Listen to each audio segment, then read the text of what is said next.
আসসালামু আলাইকুম রহমতুল্লাহি ওয়া বারাকাতুহু। সম্মানিত দর্শক, কয়েকটি বিষয় নিয়ে আলোচনা করব। প্রথম বিষয়টা হলো, হঠাৎ করে শেখ হাসিনা একদম চুপচাপ হয়ে গেছেন গত এক সপ্তাহ ধরে, যেটিকে আমি খামোশি বলার চেষ্টা করছি, বা খামোশি কেন বলার চেষ্টা করলাম সেটা নিয়ে পরে বলবো। কিন্তু তিনি চুপচাপ হয়ে গেছেন এবং গত এক সপ্তাহের মধ্যে তিনি ছোট্ট একটা অডিও ক্লিপে সংক্ষিপ্ত একটা বক্তব্য দিয়েছেন, 3 মিনিটের, not more than that. Very concrete, উৎসাহ ব্যঞ্জক আওয়ামী লীগের যারা লোকজন তাদের জন্য, আর আওয়ামী লীগের যারা প্রতিপক্ষ রয়েছে তাদের জন্য অশনি সংকেত। এগুলো একটা পার্ট। দ্বিতীয় যে পার্ট, সে পার্টটি হলো, এই ঢাকা শহরের মহাখালীতে ছাত্রলীগ একটা অভিনব মিছিল করেছে। সেখানে রীতিমতো অঝরে ককটেল বৃষ্টি হয়েছে।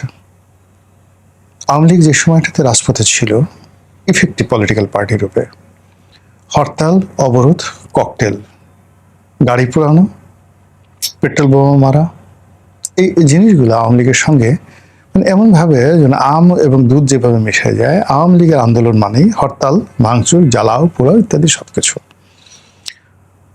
আর তাদের মুখের জোর এত বেশি, তারা যখন ক্ষমতায় আসে তখন বিএনপি এবং জামাতকে যে ভাষায় গালাগালি করে এবং যেভাবে দায়ী করে, সেই তুলনায় বিএনপি তখন মানে রীতিমতো বেকুব হয়ে বসে থাকে। তারা মানে ওই আওয়ামী লীগের মুখের কাছে, সোফার কাছে, the power of speaking, narrative তৈরি করার মতো তাদের যে ক্ষমতা রয়েছে, সেই ক্ষমতার কাছে বিএনপি এবং জামাত এখনো পর্যন্ত শিশু। আপনি এই সময় দেখেন তো, এই গত 2 বছরে বিএনপির বিরুদ্ধে, জামাতের বিরুদ্ধে, এনসিপির বিরুদ্ধে এই যে মানুষ যে ক্ষেপে গেছে, ইউনূসের বিরুদ্ধে মানুষ যে ক্ষেপে গেছে, এবং সবাইকে এখন মানুষ এক কাতারে ফেলে সবাইকে দেশ বিরোধী, আমেরিকা দালাল, তারপরে সেন্ট মার্টিন বিক্রেতা, মার্কিন বাণিজ্য চুক্তি তারা মিলেমিশে করেছে, দেশ থেকে টাকা পাচার করে তারা সুইস ব্যাংক ভরে ফেলেছে। এবং এটা শুধু কথা নয়, 2025 সনের যে সুইস ব্যাংকের যে রিপোর্ট, সেই রিপোর্ট অনুযায়ী সেখানে বাংলাদেশি যারা টাকা আমানত রাখে, সেই আমানতের পরিমাণ বেড়েছে 41% প্রিভিয়াস ইয়ারের চাইতে। তাহলে বোঝার চেষ্টা করুন যে 2025 সনে যারা ক্ষমতায় ছিলেন তারা কি পরিমাণ টাকা বাংলাদেশ থেকে পাচার করে সুইস ব্যাংকে রেখেছেন, এবং সেই লোকগুলো কারা? তারা তো নিঃসন্দেহে মানে আওয়ামী লীগের লোক নয়। তো এই বিষয়গুলো ইন অ্যাডভান্স 2024 সনের আগস্ট সেপ্টেম্বর গেছে, নভেম্বর মাস থেকে আওয়ামী লীগ প্রচার করে আসছে, ইউনূস সুদখোর, ইউনূস দুর্নীতিবাজ, ইউনূস ধাপ্পাবাজ, এনসিপি, মানে যা যা করেছে। আজ এই সমাজে বলতে গেলে এই আওয়ামী লীগের প্রচার এবং প্রোপাগান্ডার কারণে পুরো জিনিসটি একত্র একেবারে আলু ভর্তা হয়ে গেছে।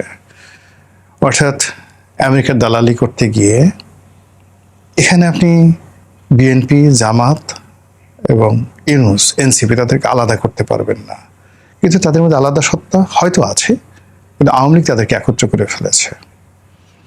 আর দেশপ্রেমিক বলতে যা বোঝায়, এটা সঙ্গতির কারণে আপনি যখন দেশ বিক্রি করবেন, দেশপ্রেমিক কাদের নাম আসবে? এই যে ন্যারেটিভটা তারা তৈরি করেছে ইন্টেলেকচুয়াল লেভেলে।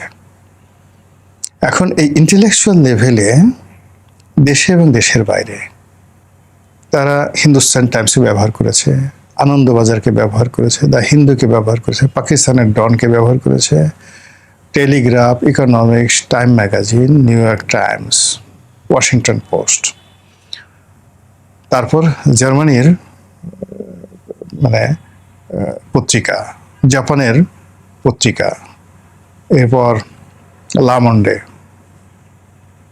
প্যারিসের পত্রিকা, সব জায়গাতে যুগপৎভাবে, এবং সেই রিপোর্ট আবার ঘুরে ফিরে একটু 19-20 করে অনুবাদ আকারে বাংলাদেশে মানব জমিন প্রকাশ করে, মানব জমিনের পরে অন্যান্য পত্রিকা প্রকাশ করে সোশ্যাল মিডিয়াতে ভাইরাল হয়ে যায়। এবং সেখানে তারেক রহমান সাহেব, ইনুস সাহেব থেকে শুরু করে যা শেখ হাসিনা বলে যাচ্ছে, জয় বলে যাচ্ছে, ওগুলোকে ম্যাটারালাইজ করে এই প্রচার করে আজ আওয়ামী লীগ এমন একটা পর্যায়ে চলে আসছে যে তাদের নেতাকর্মী তারা মনে করছে এই কালকে আমরা ক্ষমতায় আসবো, আর ক্ষমতায় এসে কাকে ছ্যাঁচা দেব, কাকে গুঁতা দেব, কাকে টাইট দেব। আমাদের যে গ্রাম অঞ্চলে পান ছ্যাঁচার জন্য ছেঁচুনি বলা হয়, শৈশবে যাদের স্মৃতি আছে 70-80 দশকে দাদা দাদিরা ওই পান ছেঁচে খেত, হামানদিস্তা। তো সেই হামানদিস্তার মধ্যে ফেলে যেভাবে পান আর সুপারি একসাথে ছ্যাঁচে আওয়ামী লীগের লোকজন চিন্তা করছে তাদের যারা বাড়ি পুড়িয়েছে, ঘর পুড়িয়েছে, তাদের স্ত্রী সন্তানের সঙ্গে অমানবিক আচরণ করেছে, তাদের ব্যাংক লুট করেছে, তাদের টাকা নিয়ে গেছে, পয়সা নিয়ে গেছে, সবগুলোকে পান সুপারি জর্দা বানিয়ে হামানদিস্তাদের মধ্যে নিয়ে আচ্ছা মতো আমরা ছেঁচবো। এবং এই যে তারা চিন্তা ভাবনা করছে, চিন্তা ভাবনা করার ফলে তাদের মধ্যে একটা প্রচণ্ড সাহস, এবং সেই সাহস এই রাজধানীতে এসে আশ্রয় পড়েছে। কিভাবে আশ্রয় পড়েছে যে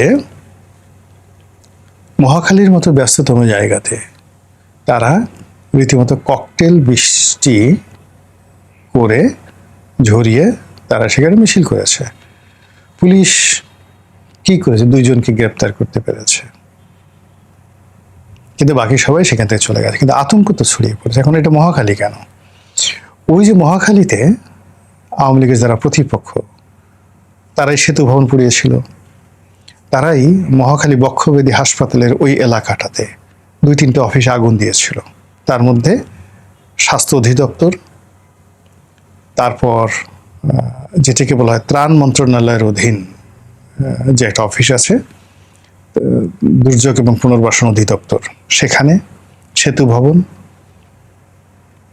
তো এর বাইরে উত্তরা থেকে তারা এই জিনিসটা শুরু করেছিল। ফলে আর ওই মহাখালীতে রেলগেটে এসে, মানে আওয়ামী বিরোধী যে মিছিল উত্তরা থেকে এসে ওই রেলগেটে এসে প্রথম তারা বাধাপ্রাপ্ত হয়েছিল হালকা, তারপর ওখান থেকে তারা সর্বশক্তি নিয়ে গণভবনের দিকে এসেছিল। এজন্য ওই মহাখালীর উপর তাদের রাগ। ওই মহাখালীতে তারা কারা কারা এই কাজ করেছে, কি কাজ করেছে, ফলে মহাখালীকে তারা টার্গেট করে তারা এগোচ্ছে। এবং আমাদের রাজনীতিতে মহাখালী কিন্তু অত্যন্ত গুরুত্বপূর্ণ। এই মহাখালীতে বিএনপি কিন্তু বি চৌধুরীকে দাবলানি দিয়েছিল, এবং সেই রেল লাইন দিয়ে বি চৌধুরী, প্রয়াত B Chowdhury, doctor AQM Badruddoza Chowdhury, তার ছেলে মাহি বি চৌধুরী, তারা সেই রেল লাইন দিয়ে, মহাখালী রেল লাইন দিয়ে যেভাবে ভৌ দৌড় দিয়েছিলেন, এটা একটা ইতিহাস। এবং ওই মহাখালী রেলগেটের কাছেই নিউ ডিএভিসিএস আছে, যেখানে কর্নেল অলি আহমেদ বীর বিক্রম বসবাস করেন, বীরুত্তম বা বীর বিক্রম। তো তিনি যখন এই বিএনপি থেকে বের হয়ে গিয়ে এলডিপি করলেন, ওই তাকে মারার জন্য ওই মহাখালী রেলগেটের ওই জায়গাতে একটা ব্যাপক শোডাউন হয়েছিল। বিএনপির জমানাতে নয়, এরশাদ জমানাতে ওই মহাখালীর ওই এলাকাটাই মূলত ছাত্রদলের যারা তখন ঢাকা শহর নিয়ন্ত্রণ করতেন, সেই নিরু, সানাউল হক নিরু, সেই সানাউল হক নিরু তাদের যত আড্ডা, যত কর্মকাণ্ড ওই মহাখালীকে কেন্দ্র করে। এবং সানাউল হক নিরু সাহেব সেই মহাখালীতে থাকতেন, এবং সেখানে নিরু সাহেব যে বাসায় থাকতেন সেখানে মাঝে মধ্যে বর্তমান প্রধানমন্ত্রী তারেক রহমান সাহেব তিনিও নিয়মিত ওই বাসায় আসতেন। এবং ওই বাসায়, নিরুর বাসায় থেকে কি করতেন বা করতেন সেটা প্রধানমন্ত্রী বা নিরু ভাই দুজনে ভালো বলতে পারবেন। তো ওই হলো মহাখালীর ইতিহাস। ওখানে রাজনীতির অনেক কিছু টার্নিং পয়েন্ট হয়েছে, ওই মহাখালীর ওই জায়গাতে অনেক কিছু হয়েছে। কাজে সেই মহাখালীকে আওয়ামী লীগ টার্গেট করে সেখানে প্রথম ককটেল বৃষ্টি করলো। এটা গুলিস্তানে তারা করতে পারতো, তারা গুলিস্তানে করেনি, মহাখালীতে করেছে। তো বুঝুন যে তারা একটা ডিজাইন করে, ম্যাটিকুলার ডিজাইন করে এই কাজগুলো করছে। থার্ডলি, হাসনাত আবদুল্লাহ এখন সংসদ সদস্য, এনসিপি নেতা, তিনি সাদিক কায়েমকে নিয়ে ইংল্যান্ডে গেলেন। তো সাদিক কায়েম দেখেন এখানে ছাত্রলীগ, একসময় সে ছাত্রলীগে ছিল, তারপরে ছাত্রলীগের মধ্যে গুপ্ত অবস্থায় ছিল, সেখান থেকে সে বের হয়ে আসছে। কিন্তু ইংল্যান্ডে সে যে গেল, সাদিককে কেউ একটা ডিম মেরেছে, তাকে কিছু করেছে, এটা কিন্তু কেউ বলতে পারবে না। তার একটা পশমকে স্পর্শ করেনি।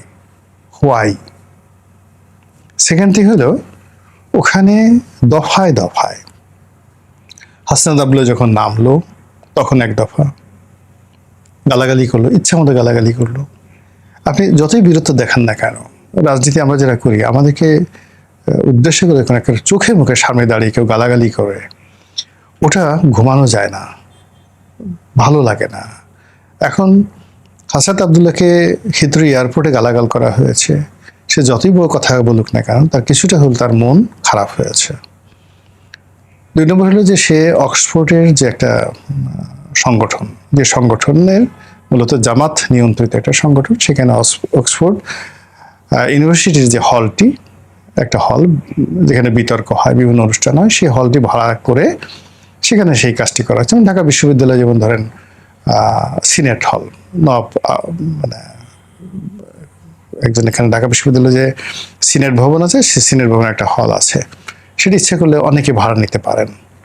এরকম একটা হল ভাড়া করে সেখানে মূলত বেশিরভাগই হাতে কয়েকজন সে ইংরেজ ছিল, বাকি সবাই ওখানে ইংল্যান্ডে বসবাসরত জামাত শিবিরের যারা লোকজন, সেখানে সাদিক কায়েম এবং আমাদের হাসনাত আবদুল্লাহ ভাষণ দিলেন। যাই হোক, আমার কাছে ধারণা ছিল যে হাসনাত আবদুল্লাহ ওখানে একটা খুব বিতর্ক হবে, ইংরেজির একটা লিখিত ভাষণ সে নিয়ে যাবে এবং ওখানে একটা অক্সফোর্ডের পরিবেশ হবে। কিন্তু ভাবসাব দেখে মনে হলো যে সে রাজুতে যেভাবে ঢুকে, মধুর ক্যান্টিনে যেভাবে ঢুকে, বা তার যে স্টাইল আছে কোথাও একটা ঢোকার, ঠিক সেইভাবেই সে ঢুকলো ওখানে এবং বক্তব্য দিল সেই বাংলাদেশে আমরা যেভাবে ইংরেজি বলি। যার বাড়ি চট্টগ্রামে, সে চট্টগ্রামের আঞ্চলিক ভাষা ইংরেজি বলে। তারপর যার বাড়ি কুমিল্লাতে, ঠিক সে কুমিল্লার আঞ্চলিক ভাষা ইংরেজি বলে। বরিশাল যাদের বাড়ি, তারা বরিশালের ভাষা ইংরেজি বলে। তো ওইরকম হাসনাত আবদুল্লাহ যে ইংরেজিতে কথা বললো, সেই ইংরেজি কথা বলার মধ্যে ওইরকম যে একটা তার প্রোনাউন্সিয়েশন, তার মেসেজ, তার বক্তব্য, যেটা লিখিত হলে খুব ভালো হতো, কিন্তু ওইরকম আকর্ষণীয় কিছু আমাদের সামনে আসলো না। কিন্তু আসলো যেটা, সেটা হলো ওখানে মানে সে যেন ঢুকতে না পারে, এই জন্য তাকে বাটাম দেওয়ার প্রাণান্ত চেষ্টা করলো সেই আওয়ামী লীগের লোকজন। এবং সেই কাজ মানে ফেরানোর জন্য এনসিপির যারা লোকজন আছে তারা প্রাণান্ত চেষ্টা করলো। কিন্তু যে দৃশ্য আমরা দেখলাম, যে আওয়ামী লীগের লোকদের বাটাম থেকে বাঁচার জন্য হাসনাত আবদুল্লাহ এক দফা দৌড় দিল এবং তাকে ডিম মারার চেষ্টা করলো। ডিম গায়ে লাগলো না, কিন্তু সে আওয়ামী লীগ লোকদেরকে টিটকারি করলো একটা ডিম দেখিয়ে, লাল রঙের একটা ডিম দেখে। ভালো কথা, মনে করলাম যে এখানেই হয়তো তার শেষ হবে।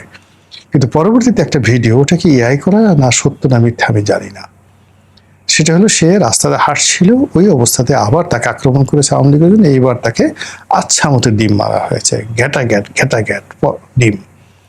এবং সেই ডিমের হাত থেকে বাঁচার জন্য সে কি যে দৌড়, বহু দৌড়। এখন স্পষ্ট তার চেহারা বোঝা যাচ্ছিল না, কিন্তু আওয়ামী লীগের লোকজন বগল বাজাচ্ছে, দিয়েছে আচ্ছা মতো। আর তাকে তো মানে যে গালি দেয় আওয়ামী লীগের লোকজন বা অন্যান্য যারা তার বিরোধী পক্ষ যে গালি দেয়, সেই গালিগুলো দিয়ে পুরো ফেসবুক ফাটিয়ে ফেলছে। এই যে 3টি ঘটনা, এই 3টি ঘটনার নিয়ে আওয়ামী লীগের মধ্যে ভীষণ রকম তোলপাড় চলছে। এবার প্রথম অংশে ফিরে আসি এবং সংক্ষেপে বলে বক্তব্য শেষ করব। শেখ হাসিনা কেন হঠাৎ চুপ হলেন? তাকে কি কেউ হঠাৎ চুপ থাকতে বলেছে?